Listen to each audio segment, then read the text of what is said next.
I remember when I first started out in coaching and you'd finally get somebody on the phone, right? You'd get a lead, you'd get on a sales call, and it was almost like you had this anxiety, right? You almost felt like your head was barely above water. And it's like, I don't want to say the wrong thing, but I also want to make sure I explain how I can serve them. And it's like you found yourself in this like anxiety-ridden situation where you were stressed about the call coming up, right? Maybe you have a sales call at 3 p.m. It's like you wake up and all you're thinking about is getting that call out of the way, right? Or maybe you don't have a call 3 days later and it's like you're stressing about it for 2 or 3 days, right?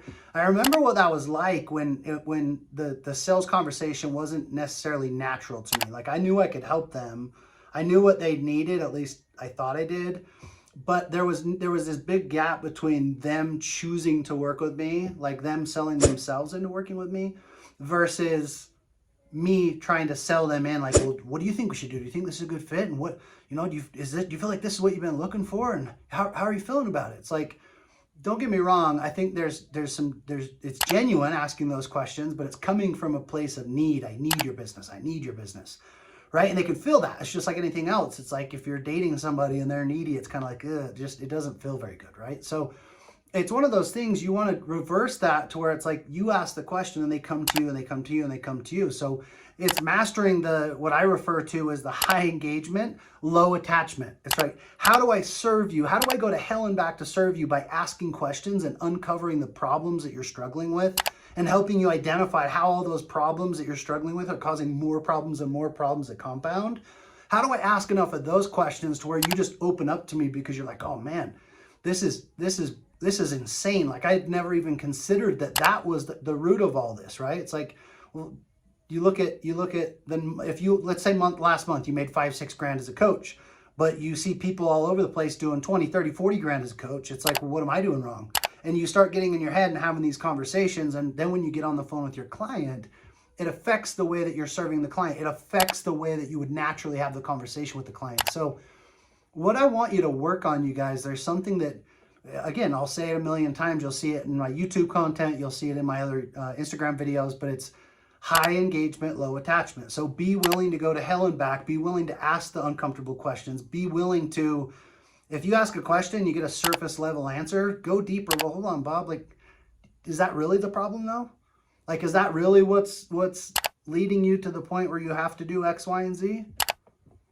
Well, I guess that's not really the problem. That's part of the problem. Okay, well, what's the root of the problem? Like, how long has this been going on? What do you think's causing it? Notice the difference there as I continue to go deeper, deeper, deeper, deeper, deeper. You guys, the way you're going to get more confident on your sales calls is by leading the conversation, by asking the uncomfortable questions. Ask the questions that make your stomach kind of go, ooh, like turning inside out. Now, it's not like you're not asking rude questions, but some of them can be direct. It's like, Bob, I don't want to sound disrespectful here, but like, you told me your wife's working, you'd love for her to stay home. Like, do you see the gap there? Like, you've got to make, you tell me, is the solution your wife staying home making more money? I'm doing it out of a place I'm coming from a place of integrity. Like, man, I know your problem. But I can't tell him his problem. I've got to ask, uncover, discover. And then all of a sudden it's like, hey, so I guess the question I would have, if we could help you with X, Y, Z, like, is there anything else that'd be holding you back? And if you've uncovered completely, if you've done everything you're supposed to have done, you're going to get, no, there's not. There's not. Pay attention to the way that you lead these calls. When you drop the agenda, when you're not focused on you or the money or are they going to be a deal? Are they going to enroll with you? Are they going to join your program? Let me tell you about how fancy our program is and our group coaching. We've got this mastermind, then we do this in-person live event. It's like, none of that matters. They don't care. All they care about is, I have a problem I'm trying to fix, and they may not know how to fix it. They may not necessarily know what the problem is. If you can help them get to the root to where the anxiety, the butterflies in their stomach, the fear in their gut, the light bulb's going to go off and it's going to tell them, that's it. That's it. Because you've asked enough questions to get there. And you didn't stop to talk about your program. You didn't talk their ear off the whole time. You simply asked a question and listened. Just listen, take it in, take the notes. Ask more questions about, hey, you told me about, the retirement their retirement account, not losing everything in 07, 08, and obviously need to make up for some lost time. Like, not to pour salt in the wound, but what does that look like? What did you lose? Have you recovered it? How long have you been working on that? Okay. Is your current strategy ever going to allow you to truly duplicate that 4, 5, 6 times in the next 10 years? Okay, what other options do you have? Notice how I'm genuinely asking the questions, and I'm not doing it just to drive pain. Naturally, it drives pain because I know what his problem is. But it comes off as very genuine because it's legit. I am being genuine, right? I'm being authentic. I'm digging to find the problem. And when I find the problem, it's like, yeah, so, if we were to do X, Y, and Z, which is essentially everything you just told me, do you feel that there's anything else that would hold you back? Well, there's this too. I've always had a weird relationship with money, or I've always been afraid to invest money, or da-da-da. Well, it depends on what your process costs. And it's like, okay. Maybe it's a crazy question. Why does that matter? Why is that such a concern?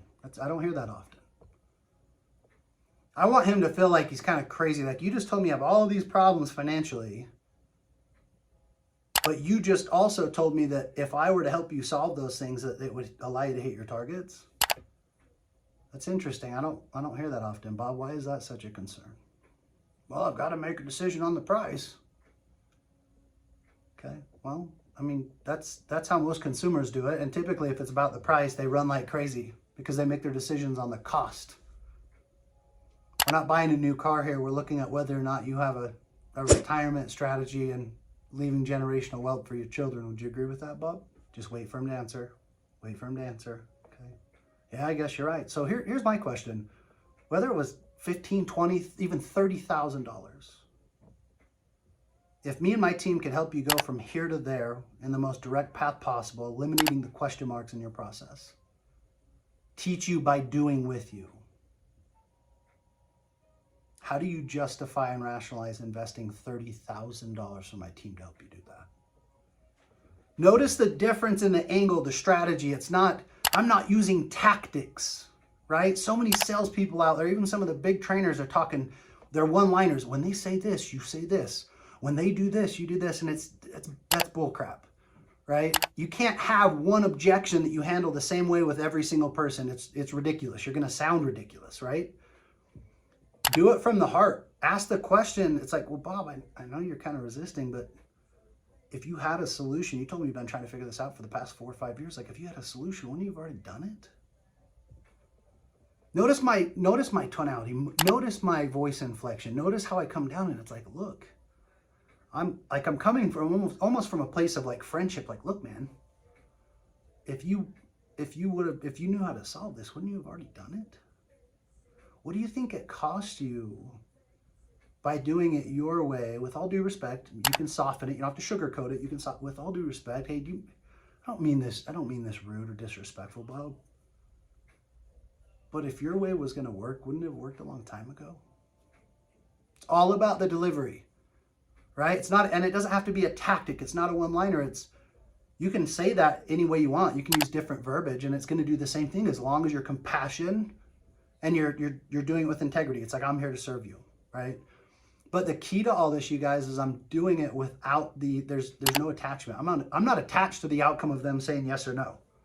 Of course, I'd love it if they said yes, because if they weren't the right client, I would have disqualified them by now. I wouldn't be spending this much time with them. I wouldn't be going down this path if I thought they're going to be a pain in the neck client that was always going to complain, that wasn't going to do the work, that was going to ask for a refund, or was going to complain how much it costs. Like, if that's the case, I didn't do my job up front, and B, they may just be the wrong client, right?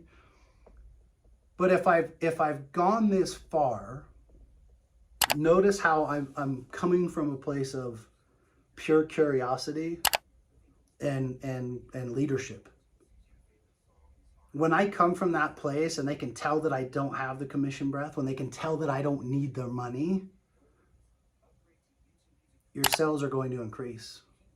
And they're going to increase rapidly. And that process of you stressing about the 3 o'clock call, or that stress of the call tomorrow or the next day, that goes away, and it turns into excitement because you know you can truly help your client. If this was helpful, go through some more of my content. Feel free to check us out on YouTube. Make sure you like, follow, share it with your friends. We'll see you in the next one.